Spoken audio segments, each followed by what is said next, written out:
everyone, Denise here from Sewlimitless, and in today's video I'm going to talk about this dress, and that is Simplicity 9886. So let's get started. First of all, let me welcome you back to the channel. If you are returning, if you're new here, then hi, my name is Denise, and today, like I said, I want to talk about Simplicity 9886, which is a new pattern. It is this dress pattern. There's three options. It's sleeveless with like a high collar, or with the rounded collar, what I've done here, or it's a shorter dress with sleeves. So what I did is I actually combined two of the views here. I made view C, which is the view with the sleeves, but I made it in the length of A, which this is the A length that's shown here on the pattern envelope. B is here. This is like a maxi dress.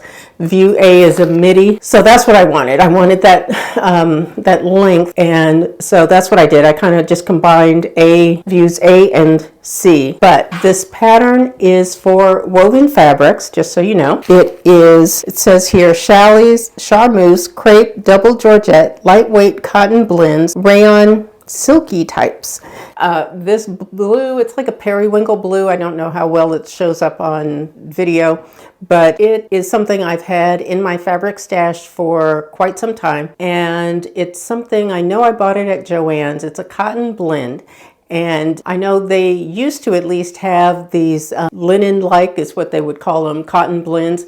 That's basically what this is. So if it looks a little wrinkly, that's actually how it's supposed to look, I think. And then this floral fabric I got a few years ago from Hobby Lobby. And then, of course, if you follow me, you would have seen the poll that I put up, which one, either the yellow or the green. I really like the yellow. Most people chose the yellow, at least on Instagram. I think on YouTube, when I put the poll up, most people chose the green.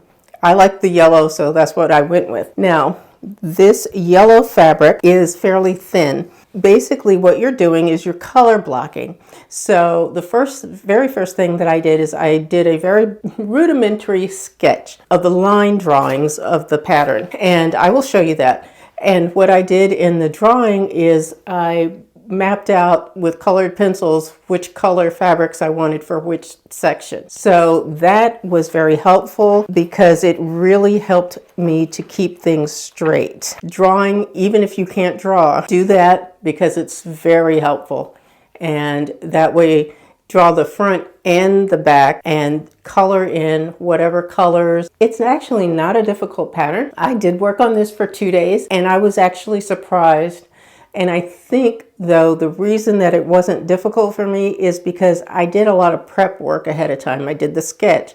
I made sure all the pattern pieces were cut out from the right colors. You got to make sure your fabric is right side up. That's very important, because if you don't do that, then all of your pieces, everything's going to be switched. It uses a lot of thread. There is a lot of stay stitching, and I definitely recommend that you do all the stay stitching when it tells you to do that, because with all of these curves, it's possible that your fabric can stretch. So when you start trying to put these pieces together, you really want to make sure that it hasn't stretched out of shape. As far as the instructions are concerned, like I said, they're generally really good and easy to follow. Like I said, not a difficult pattern to put together. But I liked the style of the dress. It's kind of got, I put this one in particular on the picture here on the envelope.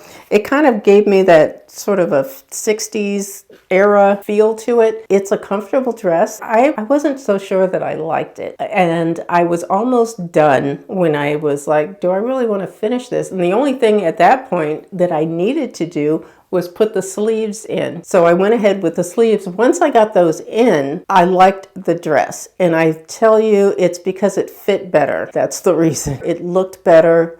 It just came together. It's one of those things that I just wasn't sure about until I was really done with it.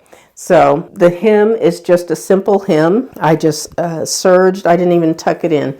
What I did do with this is I had been using blue thread throughout sewing the dress, and so when I got to the yellow on the hem, I just switched over to yellow and did the yellow sections with yellow thread on top. So that was easy to deal with. And this yellow fabric is kind of thin.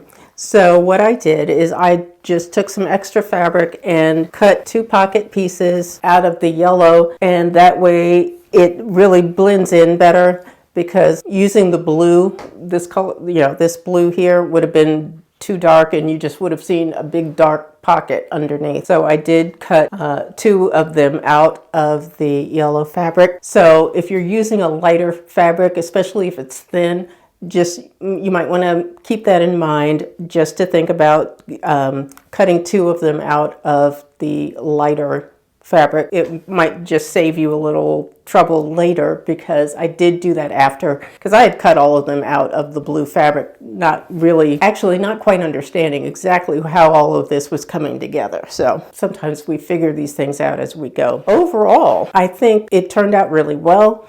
I would say to give yourself as few opportunities for confusion and or doubt as possible, because unless you're just used to doing a lot of color blocking, which I am not, unless you're used to it, then it might be easier for you. But for me, I needed to make sure I put it on the pattern layout sheet. I put it in a drawing just to make sure that I had everything straightened out and in my head organized before I actually started. So it did take more pre-planning than just simply cutting out a dress pattern. I'm glad I got it. I at some point might want to do the maxi or whatever, but I do like the length. I really do like this length of the dress. So I'm glad I did the midi length.